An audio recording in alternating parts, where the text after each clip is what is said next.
Economical order quantity or inventory management, as you could find the book chapter 13, page 491 to 503. So we're gonna start with it is deterministic inventory model. Deterministic means like known in advance, known with certainty, and we're pretty sure how much we're ordering. Deterministic demand, so it is determined, معروف جدا. It's not based on probability. This is the first point. Okay, we always have to ensure we have reasonable inventory of goods in order to ensure smooth operation.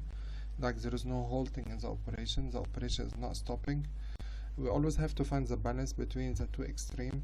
If we have too little inventory, a little bit of material inside the inventory, so it will lead to interruption in the production.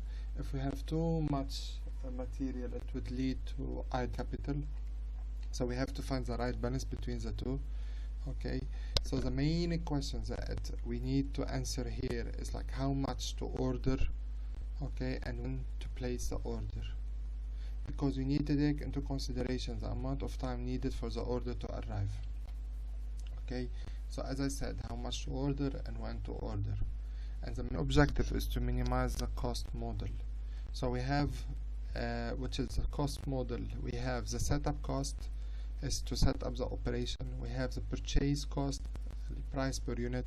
We have the holding cost. Holding cost mean like to hold the material. For example, if we have food or medicine, we need to keep it in the refrigerator. So we have a refrigerator as a cooling rooms, so we have to pay money for it to hold it. And usually the holding, you would say, per unit, per a unit of time.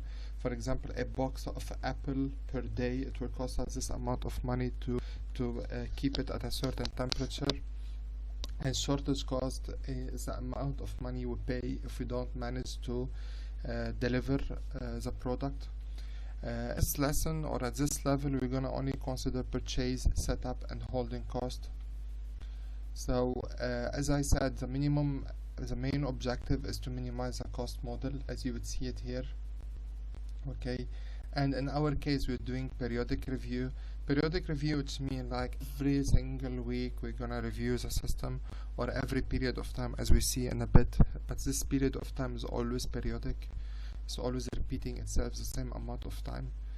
But later on, when we at a different course level, we'll take it as continuous review and probabilistic demand. Okay, so let's start here. We have Y is the amount to order, okay, D is a demand. It will become easier in the example, and D is a cycle length, which means how many days a unit would last for. For example, if we order a Y of 1000 units, if we order here 1000 units per order, which is the Y, and every day we're consuming 100 per day, so T0 is 1000 divided by 100 is 10 days, as you would see it here. Okay, here it's mean like stock is depleted uniformly, which means it's been reduced. It would deplete, which means like to be decreased at a constant demand rate. So the same amount of unit is reducing at a certain rate, and this rate is constant, it's not changing with time. Okay, so here, as you could see it, so we have unit saying, for example, at a certain day here at time, so we get 1000 units. As we said, Y is 1000, and every day it will, this amount will get reduced by 100, by 100, 100, till we get to 0. As we said here, 100 per day, we get the 0, and once we got to 0, this value will change. Once we got to 0, this value, we receive another 100 here. So here is the equation which we're going to use in the system. So total cost per unit of time is equal K over Y over D, H times Y over 2, and we have optimum Y equal Y square root of 2KD over H. So we have here, let me explain this, what does it mean. So we have the setup cost and the holding cost. And it means like this. This is the order quantity. So if we setup cost is the amount of money you have to pay to initiate an order, regardless of the amount of unit in this quantity is huge or small, is the amount of money we have to pay regardless.